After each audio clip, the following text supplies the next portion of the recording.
Second point पे आ जाओ। जैसे मैंने पिछली लिस्ट में जस्ट नाउ लिखा था, यहां सिर्फ क्या लिख रही हूं, या फिर रीसेंट, या फिर ऑलरेडी, या फिर एवर, या फिर येट, या फिर सो फार, या फिर अलॉट, या हो सकता है सपोज।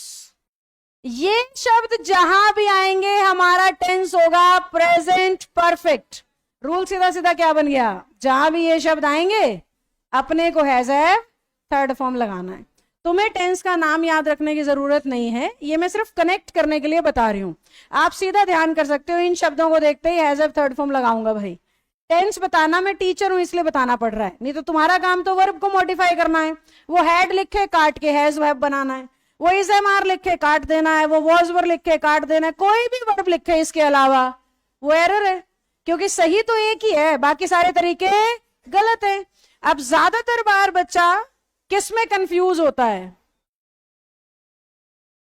क्योंकि जस्ट और जस्ट नाउ इतने सिमिलर हैं कि फर्क करना मुश्किल हो जाता है जो बच्चा हिंदी बना रहा है या जचा रहा है उसके लिए। पर दोनों बिल्कुल पोल्स अपार्ट है मीनिंग। जस्ट हमेशा प्रेजेंट और जस्ट नाउ हमेशा, जैसे मैंने सेंटेंस लिखा,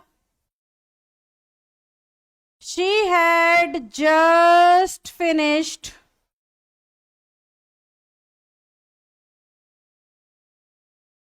हर फूड। सेंटेंस पढ़ो, गलती है कुछ।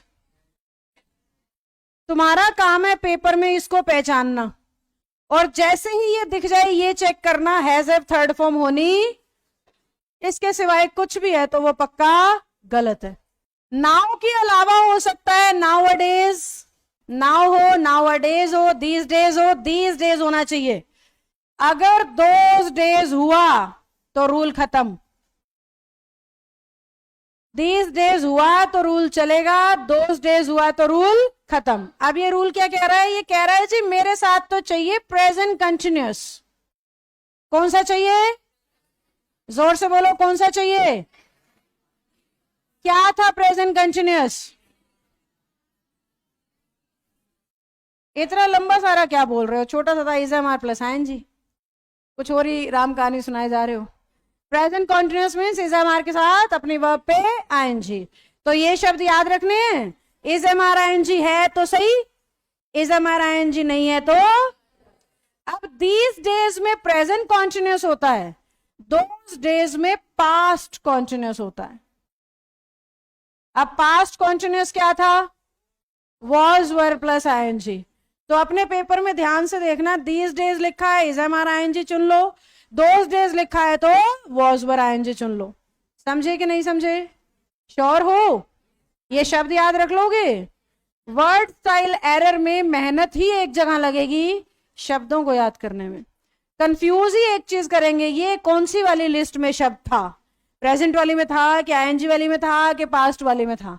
तो इसलिए शब्द याद कर लिए काम आसान, शब्द याद नहीं किए काम मुश्किल। अगले वर्ड्स हैं, आपको इंग्लिश की लाइन में डेली दिख जाए,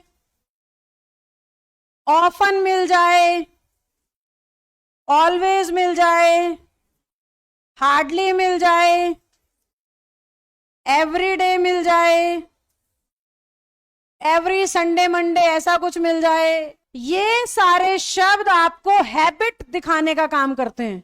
क्या दिखाते हैं, या रूटीन कह लो, कोई ऐसी चीज, कोई ऐसा काम जो आप रोज करते हो, आए दिन करते हो, फ्रिक्वेंटली करते हो, हर हफ्ते में एक बार करते हो, एक महीने में एक बार, कुछ भी। तो इस तरह का जो आपको रैंडम चीजें एक रूटीन में आप करते हो, उन्हें दिखाने के लिए हैबिट में निपटा रही हूं मैं, पर इलेबोरेट कर दिया है।